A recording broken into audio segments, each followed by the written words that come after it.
इस किले के ऊपर 1680 तक इस्लाम यार खान ने राज किया।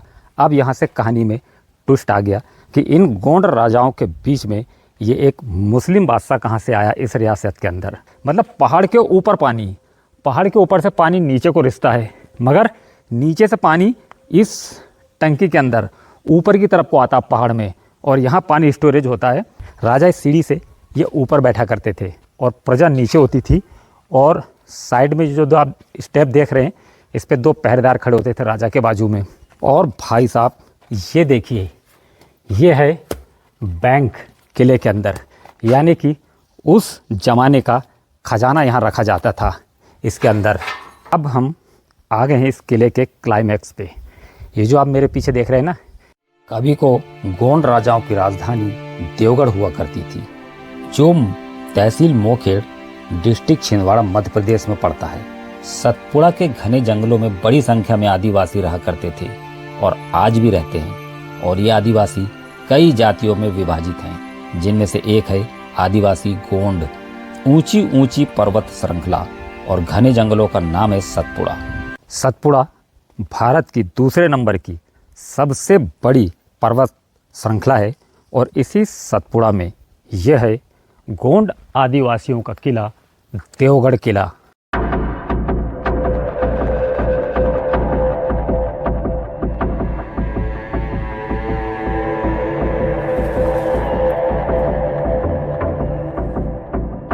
मैं हूं मिक्की व्लॉगर और आप देख रहे हैं मेरा चैनल मिक्की व्लॉग्स। देवगढ़ किले की बुनियाद राजा जाटवा ने 1580 में रखी थी और 1620 तक उन्होंने इस किले पर राज किया। इसके बाद राजा जाटवा के बेटे ने 1620 से 1634 तक इस किले के ऊपर राज किया। इसके बाद कोकसा कोकिया ने 1634 से लेकर और 1640 तक इस किले की रियासत को संभाला, इस किले पर राज किया। फिर कोकशाह के पुत्र केसरी शाह ने इस किले के ऊपर 1640 से लेकर और 1660 तक राज किया, यानी पूरे 20 साल इस किले के ऊपर उसने राज किया।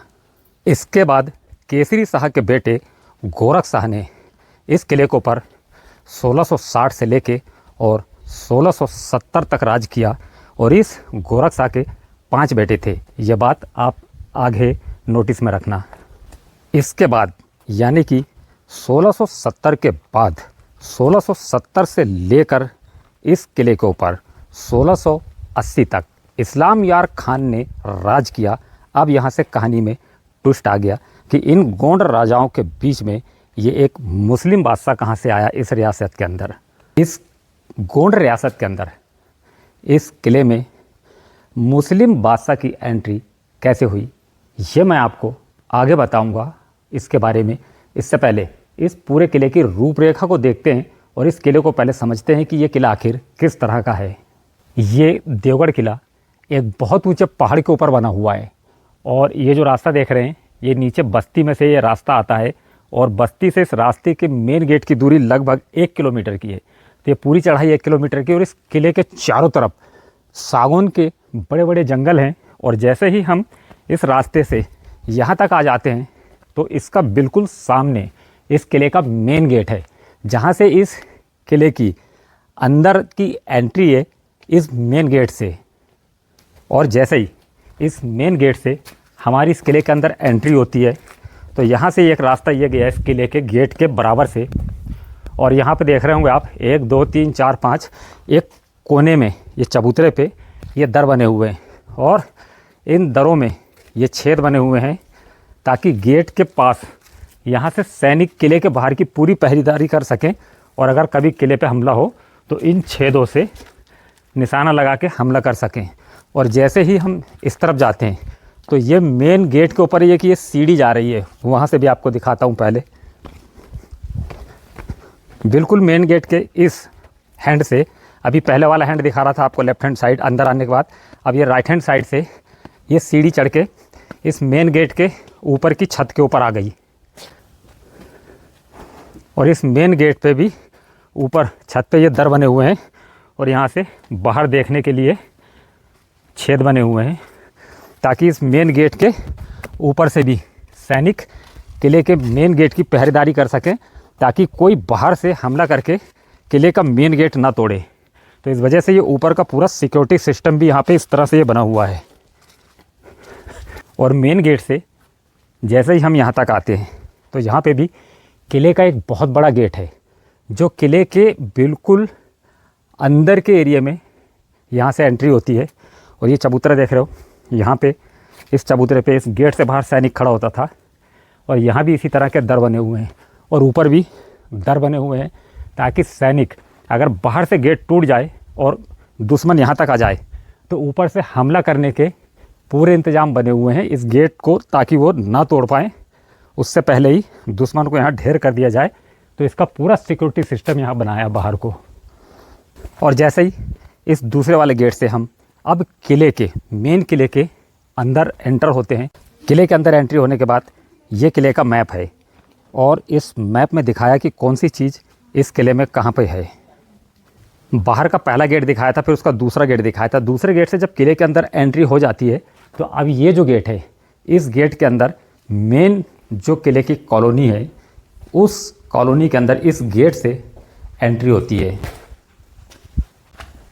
यहाँ से इसकी एंट्री है इस किले के अंदर।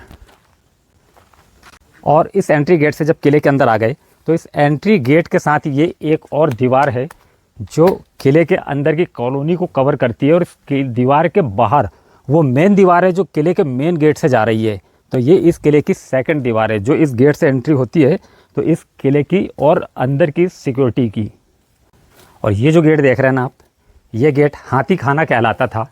इस गेट से हाथी की एंट्री होती थी इस मेन किले के अंदर, जिसमें राजा महाराजा बादशाह जो भी हैं किले के अंदर आते थे तो हाथी से इस मेन गेट से आते थे। ये हाथी खाना कहलाता है ये गेट।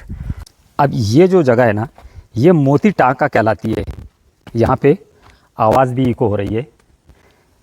ये जो मोती टांका है, ये इस किले के अंदर ये जो पानी देख रहे हैं ना आप, अब आप इसे बावली कहें, स्विमिंग पूल कहें या जो भी चीज़, इस किले के अंदर ये जो पानी है, इससे इस किले के पानी की ज़रूरत पूरी होती थी। और ये पानी, इसको लोग चमत्कारिक मानते हैं। किले के इतने मतलब पहाड़ के इतने ऊपर किला और उस किले में ये पानी, मतलब पहाड़ के ऊपर पानी, पहाड़ के ऊपर से पानी नीचे को रिसता है, मगर नीचे से पानी इस टंकी के अंदर ऊपर की तरफ को आता पहाड़ में, और यहाँ पानी स्टोरेज होता है। इसी वजह से उस ज़माने में यहाँ पे किले को बनाया गया ताकि पानी की किसी भी तरह की कोई समस्या ना हो। इस पानी की ज़रूरत को देखते ही हुए इस पहाड़ के ऊपर इस किले को बनाया है। इस किले के अंदर ये एक और बाउंड्री वॉल है जो अभी तो छोटी है, बाद में ये ऊंची रही होगी। और इस बाउंड्री वॉल के साथ ये एक गेट है। अभी हम किले के जिस हिस्से में थे वो किले का पहला पार्ट था, और वहाँ से अंदर से इस मेन गेट से इस किले के सेकंड पार्ट में एंट्री होती थी। और ये पूरा जो किले का सेकंड पार्ट है, ये उस ज़माने का राजा का, रानियों का, उनकी औलादों का यानी, और उनके ख़ास सेवादारों का, यानी कि ये पूरा जो इलाका है ये एक उस ज़माने का वीआईपी इलाका था। ये पूरा इस वीआईपी एरिया का ये जो पूरा जो स्ट्रक्चर है ना मेन एंट्रेंस का, आज भी ये काफ़ी हद तक सेफ़ है, पूरी तरह से सुरक्षित है, इसमें ज़्यादा टूट फूट नहीं हुई है। तो ये पूरा देखने में बढ़िया दिखाई दे रहा है। ये जो आप देख रहे हैं ना, ये इस वीआईपी एरिया के बाहर से एंट्री का गेट दिखा रहा हूँ मैं। ये एक चबूतरा ये बना दर, और एक चबूतरा दर ये बना, जो ज़माने में यहाँ मेन सैनिक खड़े होते थे, जो उनकी परमिशन के बिना कोई अंदर इसके जा नहीं सकता। और उस ज़माने की जो राजा थे उनकी थी ये अदालत, कचहरी। राजा इस सीढ़ी से ये ऊपर बैठा करते थे और प्रजा नीचे होती थी। और साइड में जो दो आप स्टेप देख रहे हैं, इस पे दो पहरेदार खड़े होते थे राजा के बाजू में।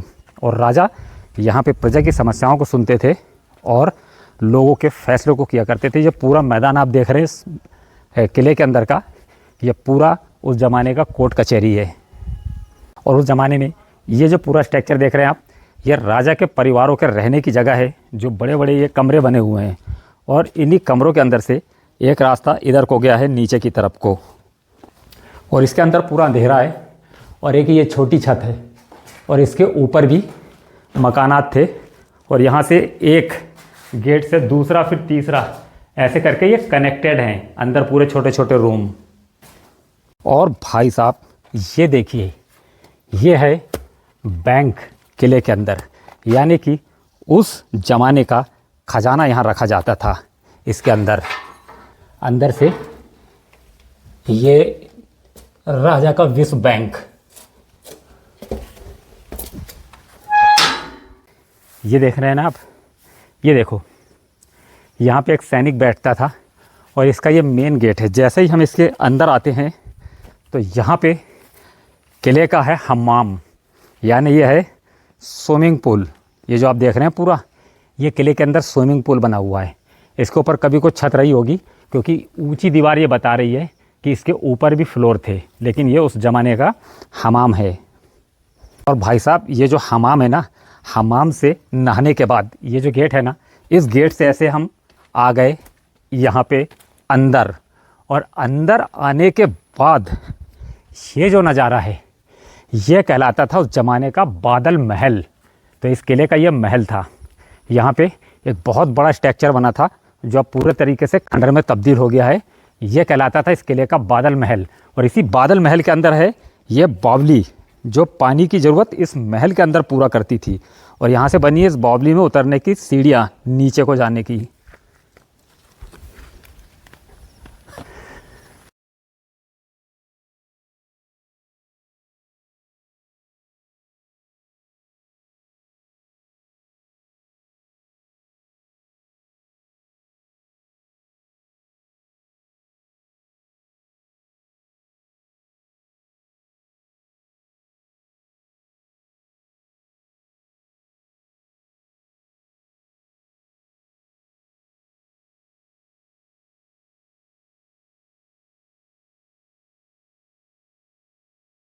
अब भाई मैं ना इस किले के वो जो मेन गेट दिखा रहा था वीआईपी का, उसके ऊपर हूँ मैं। ये देखिए यहाँ से इसका स्ट्रक्चर, और ये देखिए ये रूम वगैरह बने। और यहाँ से देखिए ये एक सीढ़ी जा रही है ऊपर, और यहाँ से खड़े होके ये देखिए इसका व्यू। और ये देखिए पहाड़ियाँ यहाँ से, ये देखिए।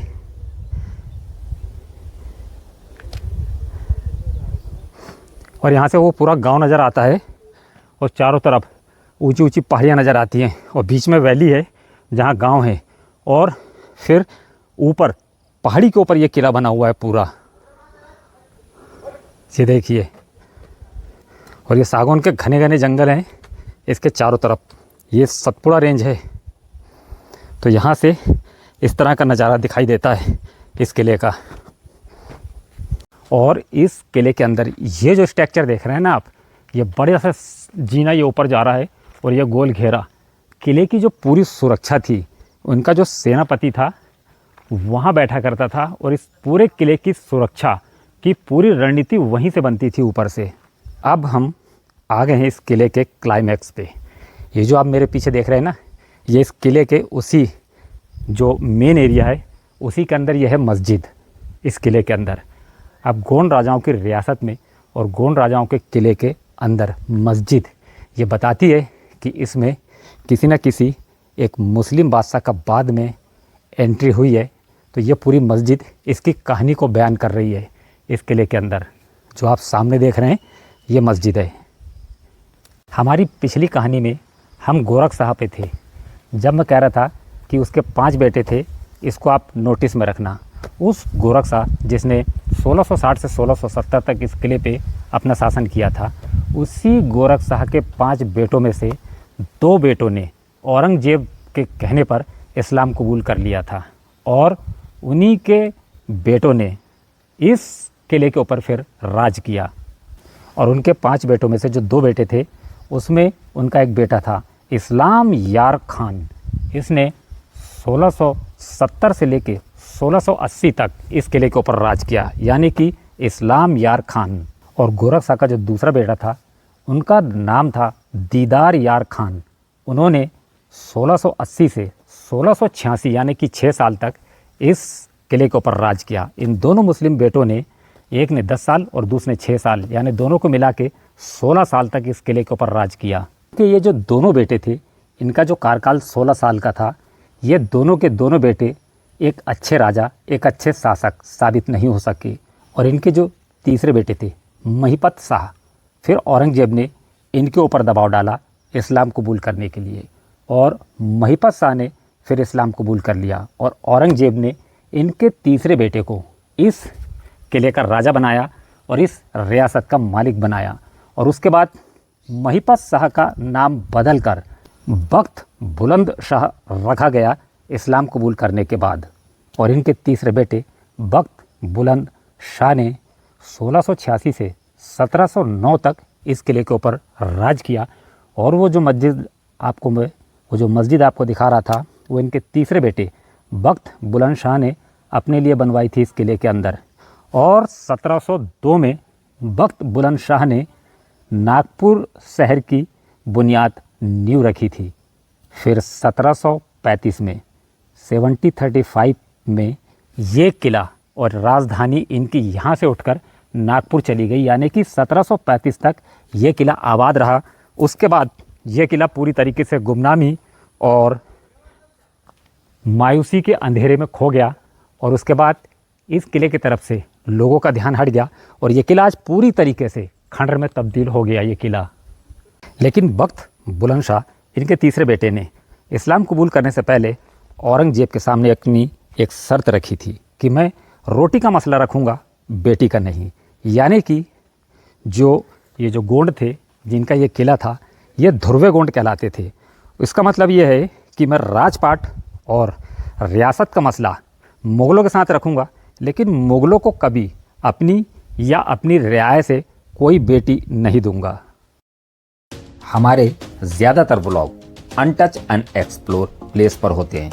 हम ज़्यादातर उन जगहों को दिखाते हैं जिन जगहों को बहुत कम लोगों ने दिखाया या फिर किसी ने प्रोफेशनल ढंग से नहीं दिखाया। ऐसी ही जगहों को देखने के लिए हमारे साथ जुड़े, वीडियो को लाइक करें, शेयर करें और चैनल को सब्सक्राइब करें।